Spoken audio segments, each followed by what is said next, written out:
코로나 사태가 사실 그렇게 새로운 얘기는 아니에요. 감염병과 도시는 밀접한 관련이 있습니다. 도시 공간 구조라고 하는 것들은 끊임없이 인간이 전염병에 강하게 만들 수 있는 시스템을 개발한 역사다. 건조한 기후대 왜 최초의 문명이 몇천 년 앞서서 발생을 했을까?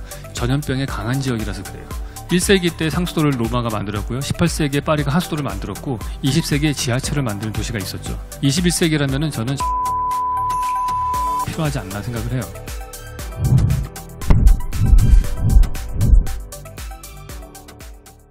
발표 시작하겠습니다.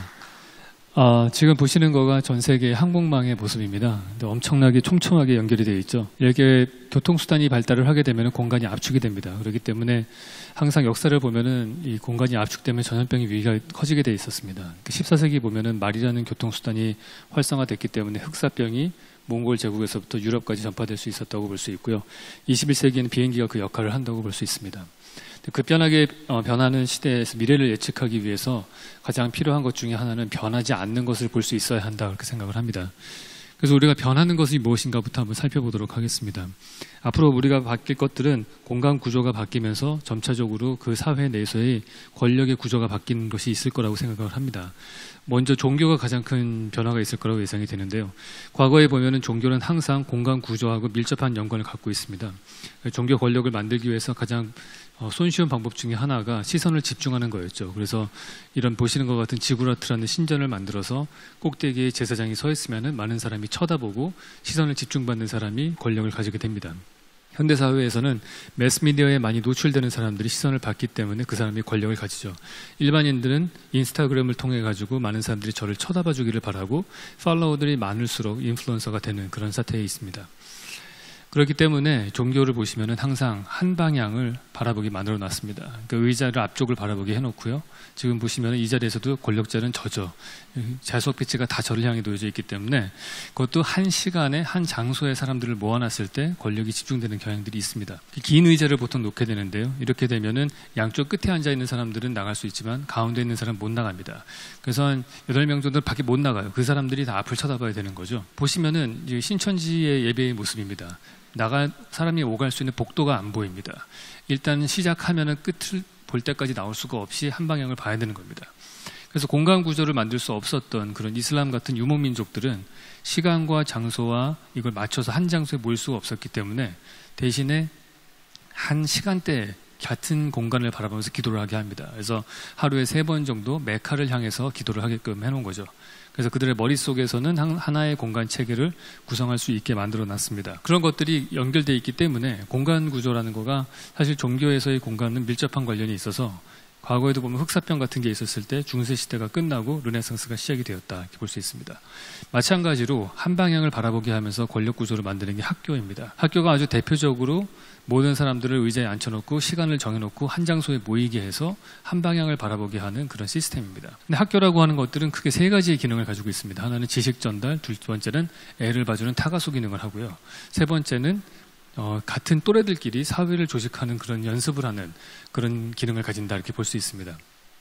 네, 아시다시피 온라인 수업을 하게 되면은 지식 전달하는 방법이 온라인 수업으로 다 대체가 가능합니다. 그 얘기는 요즘 제일 잘 나가는 일타 강사분 한 분이서 전국의 모든 학생들의 수학을 다 가르칠 수도 있다 이렇게 볼 수 있어요. 그럼 선생님들의 역할이 단순하게 지식 전달 이상의 뭔가 다른 어떤 일들을 해야 되는 새롭게 교사의 역할이 정의될 필요가 있다 볼 수 있습니다. 많은 사람들이 일정 수업들을 온라인으로 집에서 혹은 다른 데서 수업을 들을 수 있다면은 학교 시설도 그렇게 많은 양의 교실이 필요하지 않을 겁니다. 그러면 비어있게 되는 이런 빈 교실들은 안 그래도 줄어드는 학생 수 때문에 많이 생겼죠. 그것들은 부숴서 테라스를 만들고 아이들이 밖에 자연에 나가서 쉴 수 있는 공간들을 많이 만들어주는 그런 리모델링하는 사업들이 필요할 거다 생각을 합니다. 학교, 집, 회사 이 3개는 항상 삼각구도입니다. 보통 직장을 가지신 분이 결혼해서 집 사고 그 사람들이 애를 낳은 다음에 애를 학교에 보냅니다. 근데 보시는 것처럼 회사와 집은 항상 변해왔습니다. 지난 몇십 년 동안 뭐 시간당으로 오피스를 빌릴 수 있는 위워크 같은 것들도 생겨났고요. 요즘에 집들도 일주일 동안 제주도에 집을 빌려서 뭐 일주일 살아보기 한다든지 이런 식으로 회사와 집은 상당히 유연하게 바뀌어 왔는데 그거를 어떻게 보면은 노매딕하게 살 수 있는 것들을 막던 것이 학교예요. 학교는 항상 한 곳에 아침에 꼭 등교를 해야 됐기 때문에 저것이 꼭 우리의 발목을 잡았는데 지금은 이제 우리가 온라인 수업을 통해서 학교도 해체될 수 있는 그런 가능성을 보고 있습니다. 그렇기 때문에 훨씬 더 기존에 있었던 집과 그 회사라고 하는 부분에 있어서의 노매딕한, 그리고 우리가 유목민처럼 살 수 있는 것들이 훨씬 늘어날 것이다 생각을 합니다. 그렇게 되면은 학교가 좀 더 해체돼서 위성학교가 생길 가능성도 있죠. 선생님들이 한 학교에, 초등학교에 교무실에 모여 있는 것이 아니고 새틀라이트 학교들 분산돼서 가 있고 수업을 아이들이 다른 데서 듣고 와서 질문만 하게 할 수도 있고요. 여러 가지 아이들의 뭐 놀이 공간이라든지 혹은 뭐 사회 조직력이라든지 이런 것들을 대화와 토론 방식으로 수업을 진행할 수도 있고, 다양한 방법들이 기존에 우리가 생각하던 한 장소에 한 시간에 모여야 된다는 학교가 좀 바뀔 것이다 생각을 합니다. 그렇게 되면은 저희들의 라이프 스타일도 좀 바뀔 수 있을 것 같아요. 한 4일 정도는 도시에서 생활을 하고 3일 정도는 아버지도 재택근무를 하고 아이도 온라인 수업을 들을 수 있다면은 3일 정도는 지방에 가서 생활을 할 수 있게 되는 그런 라이프 스타일도 될 수 있을 겁니다. 아마 처음에는 상당히 부유층에서만 시작이 되는 일이겠지만은 자동차도 처음 만들어졌을 때에는 맨 처음에는 부자들의 전유물로 장난감 같은 거였거든요. 근데 지금은 중산층의 필수품처럼 돼 있습니다. 그러니까 이런 라이프 스타일이 언제 바뀔지 모르는 상황이 되는 거죠. 그렇게 되면 우리가 약간 사고방식을 바꿀 필요도 있어요. 뭐 지방 균형 발전 같은 걸 우리가 항상 염두에 두고 있는데, 사람이 항상 거주지 중심으로 우리가 주민등록지 주소지가 어디냐로 사람들이 인구 분포를 봤다면은, 지금은 사실 더 필요한 거는 이 사람이 어느 장소 어느 도시에서 몇 시간을 보내느냐, 한 사람을 하나의 주민등록지로 규결할 필요는 없다 생각이 듭니다. 그래서 우리가 나흘 정도는 서울의 강남구에 살지만은 3일 정도는 뭐 전라도 고성에 가서 살 수도 있는 거고요. 그러니까 고창에서 보낼 수도 있고, 여러 가지로 우리가 한 사람의 소비를 분산시켜서 좀 분석해 볼 필요가 있다 생각이 듭니다. 그러니까 우리 주거가 많이 바뀌고 있는데, 주거는 지금 보시는 중산층의 평면도입니다. 중산층 아파트의 모습이죠. 보통 30평형대 아파트인데 이게 1970년대쯤에 우리가 만들어 놓은 라이프 스타일에 적합하게 구상이 된 겁니다. 그 당시의 라이프 스타일은 대도시에 이사를 가면서 대가족제에서 핵가족제도라고 배웠어요. 그래서 3대가 사는 집이 아니고 2대가 사는, 부모와 자식 세대만 사는 그런 삶이 되고, 매일매일 하루에 한 번씩 샤워를 하고, 이제 그게 우리가 바뀐 라이프 스타일이죠. 그거에 적합하게 디자인되어 있던 라이프 스타일이었는데, 사실 재택근무와 온라인 수업을 하면서 엄청나게 스트레스가 많이 생겼죠. 보셨던 이 앞에 보신 이 평면도는 사실상 주중에 낮 시간에 아이들은 다 학교에 가고요. 일하시는 어른은 다 직장에 간 상태에서 저녁 시간과 주말에만 시간을 보내는데 적합한 평면 구조입니다. 근데 이게 온통 다 집에서 모여있게 되면은 실제로 집에서 수용해야 되는 어떤 프로그램의 용량이 한 155% 정도 용량이 증가하는 상태가 됩니다. 그렇기 때문에 훨씬 더 사람들이 스트레스를 받고 집에 대한 어떤 욕구들이 더 많이 늘어나게 됐죠. 그래서 실제로 보면은 좀 미래지향적으로 본다면 점점 하나의 주거의 사이즈는 좀 커질 가능성이 높다, 그런 생각이 듭니다. 또 하나 중요한 거는 야외 공간의 필요성입니다. 지금 보시는 거는 싱가포르과 오른쪽은 밀라노에 지어진 아파트의 모습입니다. 바깥에 나무를 심을 수 있을 정도의 정원 테라스가 만들어져 있는 게 이런 아파트의 모습이에요. 우리가 일반적으로 국민을 위해서 제공하는 야외 공간들이 있습니다. 공원도 있고 산도 있고 많은데요. 그 모든 것들은 대부분 다 퍼블릭 스페이스라는 게 문제예요. 다 공적인 공간이죠. 우리가 속옷바람으로 나가서 자연을 만날 수 있는 공간은 전무한 상태에 살고 있다 볼 수 있습니다. 그렇기 때문에 어찌 보면 사회적 거리를 두기를 하면서 그러면서 자연을 접할 수 있는 기회가 있으려면은 이런 테라스 같은 공간들이 나와야 되는 겁니다. 제가 설계한 아파트 모습인데, 이거는 테라스가 3m 정도 폭으로 돼 있고 나무도 심을 수 있지만은 이거를 만들기 위해서는 엄청나게 실내 면적을 희생해야지만 가능해요.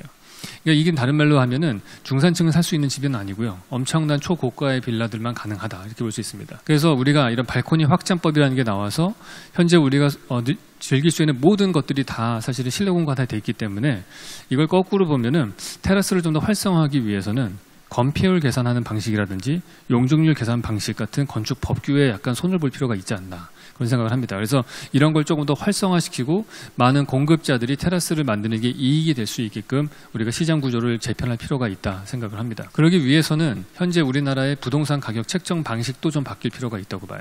일단 첫 번째로는 야외 테라스를 만들지 않는 가장 큰 이유는 만들어봤자 분양 면적이 포함되지 않기 때문에 그래요. 우리나라의 대부분의 모든 부동산 가격은 다 실내 면적 중심으로 되어 있습니다. 그렇기 때문에 야외 전용 가능한 그런 공간들은 분양 면적이 포함시켜서 판매할 수 있게 한다면은 많은 업체들이 만들 거예요. 그렇지 않으면은 이건 방수공사도 어렵고 공사비도 많이 들기 때문에 제대로 안 만들 겁니다. 또 하나는 우리나라 국민들은 다 2.4m 천정고의 아파트에 눌려 살고 있습니다. 이거를 좀 해결하려면은 면적 중심보다는 체적 중심으로 우리가 가격 책정 방식도 한번 바꾸는 걸 고려해 볼 필요가 있다 생각할 수 있습니다. 보시는 것처럼 가스레인지도 점점 커졌고요. 냉장고도 커졌습니다. 앞으로 계속해서 기술은 발전하기 때문에 저만 하더라도 어렸을 적 운동화 한 켤레로 살았던 사람이 지금은 여러 개의 신발을 갖고 있거든요. 소유물이 늘어나고 사이즈는 커져요. 근데 바뀌지 않는 거는 아파트 평면도입니다. 그렇기 때문에 우리가 70년대 지어진 아파트에 생활하면은 상당히 불편해요. 부엌이 너무 작기 때문에. 이거를 플렉서블하게 바꾸려면 사실은 벽식 구조로 만들어지는 우리의 집합 주거 방식을 기둥식 구조로 좀 바꿀 필요가 있습니다. 지금 우리가 포스트 코로나를 운운하지만은 앞으로 10년 혹은 30년 뒤에는 계속해서 우리의 라이프 스타일이 바뀔 거고요. 그럴 때마다 벽식 구조로 되어 있는 집들은 계속 부수고 다시 지어야 되는 거예요.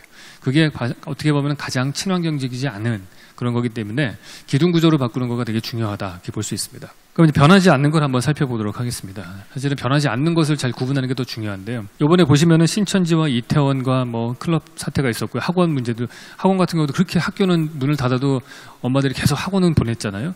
이런 사태들이 있는 이유는 딴 게 아니고요. 다 권력과 섹스와 자녀에 관한 문제이기 때문에 그래요. 유전자를 더 많이 후대에 보내겠다는 인간의 본능은 몇십만 년 진화하면서 나온 거기 때문에 웬만해서는 안 바뀔 겁니다. 그래서 그런 부분들이 항상 우리가 생각하는 이성적인 것하고 반대돼요. 많은 코로나 전문가라고 하시는 분이 미래를 예측할 때 꼭 빠뜨리는 부분이 하나 있어요. 젊은이들의 본능이에요. 대부분 다 전문가라고 하시는 분들이 애 낳고 다 결혼해서 이미 나이 드신 분들이기 때문에 본인들이 20대 시절에 잊어먹으신 것 같은데 이 젊은 사람들은 오지 말라고 해도 목숨을 걸고 모입니다. 절대 안 돼요. 왜냐하면 피지컬 컨택트가 필요하기 때문에 그래요. 그런 본능에 대해서 우리가 이해하지 않으면 세상의 미래를 예측하기 불가능하다 볼 수 있습니다. 인터넷이라고 하는 게 엄청나게 정보가 유통되지만은 실제로는 눈에 보이지 않는 그런 보이지 않는 인터넷이 더 시장이 훨씬 크거든요. 그런 것들을 보더라도 인간의 본능을 좀 직시할 필요가 있다 볼 수 있어요. 도시하고 전염병은 뭐 이게 새로운 얘기 같지만은 이번에 이 코로나 사태가 사실 그렇게 새로운 얘기는 아니에요. 항상 감염병과 도시는 밀접한 관련이 있습니다. 과거에 우리가 문화를 보시면은 최초의 문명이라고 할 수 있는 데는 메소포타미아와 이집트예요. 둘 다 건조 기후대입니다. 특이하죠. 건조한 기후대에 왜 최초의 문명이 몇천 년 앞서서 발생을 했을까? 이유는 전염병에 강한 지역이라서 그래요. 비가 내리지 않기 때문에 박테리아 증식이라든지 아니면은 바이러스 감염의 전파라든지 이런 데서 좀 유리할 수 있었거든요. 그래서 초기 단계에 우리가 위생 상태를 인공적으로 만들 수 없었을 때에는 그럴 때에는 이런 건조기후대 문명이 발생하고 도시가 만들어지기 좋았다 볼 수 있습니다. 조금 더 북쪽으로 올라가서 북이 한 37.5도, 42도 이렇게 올라갑니다. 점점 그러면은 로마 시대 때에는 아퀴덕트라는 상수도 시스템을 만들어서 도시를 만들었죠. 파리 같은 이런 대도시가 만들어질 수 있었던 이유는 하수도라는 시스템이 있었기 때문에 그래요. 하수도가 있었기 때문에 전염병에 강한 도시를 만들 수 있었고요. 그래서 부자들이 파리로 이사오고 그 부자들에게 그림을 팔기 위해서 화가들이 모여들고 그래서 문화의 중심지가 된 겁니다. 그러니까 보시면은 사회 도시 공간 구조라고 하는 것들은 끊임없이 인간이 전염병에 강하게 만들 수 있는 시스템을 개발한 역사다 이렇게 볼 수 있습니다. 현대에 와서는 18세기 이후에는 거의 백신에 의해서 새로운 방법을 찾았죠. 바이오 테크놀로지를 통해서 전염병을 이겼기 때문에 사실 지금은 1000만 명의 도시를 만들 수 있었다 볼 수 있습니다. 1000만 명의 도시는 상수도 하수도 시스템과 백신에 의해서 만든 거죠. 그래서 전 세계에 1000만 개의 도시가 약 한 28개가 있고요. 대도시는 뭐 460개 정도가 된다 이렇게 얘기를 합니다. 보통 보면은 인간이 다른 동물들보다 뛰어난 뇌의 어떤 지능을 가지는 이유는 뇌에 1000억 개 정도의 뉴런이 있는데 그중에 신경끼리 연결된 게 한 100조 개 정도의 시냅스가 있다 얘기를 해요. 서로 병렬로 많이 연결되어 있기 때문에 그런 어떻게 보면은 지능이 높아질 수 있는 시너지 효과가 생기는 거죠. 인류가 계속해서 도시를 만들고 큰 고밀화된 도시를 만들었던 사회가 세상을 이끌 수 있었던 이유는 이곳에 시냅스가 많기 때문에 그런 거예요. 엘리베이터와 철근 콘크리트라는 걸 통해서 고층 건물을 만들고 단위 면적당 더 많은 사람들을 살게 함으로 인해서 시냅스의 총량을 늘린 거죠. 그러다가 한계에 다다랐다가 20세기 후반에 인터넷이라고 하는 새로운 공간에 빅뱅을 이루므로 인해서 또 다른 시냅스를 만들어낸 겁니다. 현재 사회는 어찌 보면은 온라인 시냅스, 인터넷상에서의 온라인 시냅스죠. 접촉. 그 다음에 오프라인 공간에서의 사람들을 많이 만나는 시냅스 두 가지의 어떻게 보면 총합으로 도시를 이해할 필요가 있습니다. 그래서 바뀌지 않는 것 하나는 지난 5000년 역사를 통해서 시냅스 총량은 계속해서 증가했다는 겁니다. 기원전 3500년에 우르크에 인구 5000명 정도의 도시가 만들어지면서 지금의 21세기에 1000만 명의 도시가 될 때까지 끊임없이 시냅스의 양은 늘어났다. 그런 큰 경향은 제가 볼 때는 웬만해서는 바뀌기 힘든 큰 변화일 거라고 생각을 해요. 뭐 그 안에 약간의 부침은 있겠으나 큰 방향성을 바뀌지 않을 것이다. 그래서 저는 코로나 이후가 도시 해체될 것이냐, 저는 약간 부정적으로 생각을 해요. 일반적으로 우리가 화상 통화가 된다고 하더라도 손잡는 데이트를 포기하지는 않습니다. 집 앞에 찾아가고 손잡고 구애하는 사람이 전화만 하는 사람보다는 그 여자친구와 사귈 가능성이 훨씬 높아요. 그렇기 때문에 그게 모든 기회의 면에서 봤을 때 온라인 기회와 오프라인 기회를 동시에 가진 사람들이 더 경쟁력 있는 사람이 되는 겁니다. 그래서 그런 부분에 있어서 우리가 모든 것이 다 온라인화 될 거라는 데에서는 저는 좀 약간 부정적이다 볼 수 있어요. 인간이 모여 사는 이유가 여러 가지가 있지만 가장 근본적인 이유를 보시면은 생존 확률을 높이기 위해서 그래요. 호모사피엔스가 네안데르탈인을 압도할 수 있었던 가장 큰 이유는 사람들이 더 모여서 공통의 종교를 믿고, 그 유발 하라리 교수가 한 얘기죠. 공통의 이야기를 믿어서 집단의 크기를 키웠기 때문에 그렇습니다. 그렇기 때문에 집단에서 이탈될 때 생존 확률은 떨어지고 사람들은 불안감을 느껴요. 그래서 사람들이 막 그 이상한 냄새가 나는 음식들을 먹죠. 치즈나 홍어나 된장 이런 것들을 먹어서 자기의 어떤 강한 유대감을 만들려고 합니다. 온라인 게임을 하더라도 중독성이 강한 게임은 롤 같은 게임이에요. 5명이 같이 하는 게임입니다. 그렇기 때문에 집단 의식들은 항상 있고요. 그렇기 때문에 계속해서 모이려고 하는 경향들은 남아있을 것이다. 가까운 미래에 필요한 것은 뭐냐? 제가 볼 때 이번에 우리 코로나 사태를 통해서 우리에게 받은 선물이 하나 있습니다. 코로나가 준 선물이라면은 모든 사람들이 공통의 추억을 가진 거예요. 이게 뭐냐? 과거에는 우리가 쉴 때 돈 많은 사람들은 스타벅스에 가서 5,000원 내고 커피를 마시고 돈 없는 사람은 1,500원 내고 백다방을 갔다면은 돈이 많은 사람과 적은 사람이 가는 공간이 달랐어요. 지금은 갈 수 있는 공간이 다 이런 공원입니다. 그렇기 때문에 공통의 추억을 만들 수 있었고요. 그래서 우리가 어떻게 이런 공통의 추억을 만들 수 있는 공간을 재구성할 기회다 이렇게 볼 수 있습니다. 보통 도시는 주거가 50%, 상업이 30% 정도 됩니다. 근데 이거가 상업이 온라인이 앞으로 늘어나면서 오프라인 상에서 상업 오피스라든지 이런 상점의 수요가 줄어들겠죠. 그러면 그 부분이 주거로 다시 재편되고 다른 공간 구조로 다시 바뀔 거예요. 동시 공간을 재구성을 해야 되는데 보통 뭐 드론을 대체할 것이라는데 저는 다 헛소리라고 생각을 하는 게 시끄러워서 쓸 수가 없어요. 제가 볼 때는. 이거는 한번 뛰어보신 분은 아실 겁니다. 엄청 시끄럽습니다. 이 많은 물류를 다 이걸 드론으로 한다면은 살 수가 없을 거예요. 거기다가 심리학자들도 보통 하늘에 떠서 날아다니는 건 심리적 불안을 만든다. 그래서 앞으로 이거는 아니다. 저는 정말 제가 장담컨대 그렇다고 볼 수 있어요. 만약에 엔타이 노이즈 기술로 어떻게 해서 소음을 없앴다. 그래도 바람 때문에 안 될 거예요. 먼지가 날려가지고 힘들다고 봐요. 그래서 제가 볼 때는 새로운 스마트 시티라고 하는 것들은 좀 다른 방식으로 볼 필요가 있는데 힌트 하나가 토요타가 자동차 회사인데도 불구하고 새로운 신도시를 개발한 것 중에 오븐시티라는 게 있어요. 근데 이 아이디어에서 제일 저는 핵심적이라고 보는 건 뭐냐면은 지하에 자율주행 로봇만 다니는 물류 터널을 만들어 놓는 겁니다. 이게 사람이 다니는 터널이 아니기 때문에 천정고도 그렇게 높을 필요가 없어요. 그래서 되게 낮은 공사비로 만들 수도 있다고 생각을 합니다. 보통 보시면 전선 같은 것들도 다 테크놀로지가 발달하면 지중화됩니다. 기술은 발달하면 눈에 안 보이게 돼요. 하수도도 지하로 숨었죠. 상수도 라인도 지하로 숨었고요. 심지어 핸드폰 키보드도 화면 속으로 숨습니다. 근데 아직까지도 길바닥으로 다니는 게 택배 자동차들이에요. 좀 전에 우리가 새벽 배송을 말씀드렸는데 새벽 배송을 하는 이유 중에 가장 효율적인 이유는 밤 시간 동안에 도로가 쓰이지 않기 때문에 그거를 또 효율적으로 쓰기 위해서 사실 오버나잇 딜리버리가 효율성이 있는 거거든요. 근데 어떤 도시는 오버나잇 딜리버리가 되고요. 어떤 도시는 내가 지금 주문하면 30분 내에 오는 도시가 있다고 칩시다. 어느 도시가 경쟁력이 있겠어요? 어느 도시에 더 많은 사람들이 돈 많은 자본들이 모이고 그러겠습니까? 제가 볼 때는 지하로 물류를 만드는 게 좀 필요하다고 생각을 해요. 1세기 때 상수도를 로마가 만들었고요. 18세기에 파리가 하수도를 만들었고 20세기에 지하철을 만드는 도시가 있었죠. 다 세계를 리드했던 도시입니다. 21세기라면은 저는 자율주행이 다니는 그런 로봇 물류 터널이 좀 필요하지 않나 생각을 해요. 왜냐하면 지상의 자율주행 기술이 적용되기는 앞으로 한참 남았다고 생각을 합니다. 왜냐하면 자동차 사람이 운전하는 사람하고 사고가 났을 때 그 책임 소재 문제에 있어서 좀 풀어야 될 문제가 많기 때문에 효율성이 어떠냐 생각을 해보면은 우리가 배달앱을 시켜서 먹으면은 일단 피자 하나 시키면은 161km가 왔다 갔다 해야 돼요. 배달하는 오토바이랑 사람까지 해서.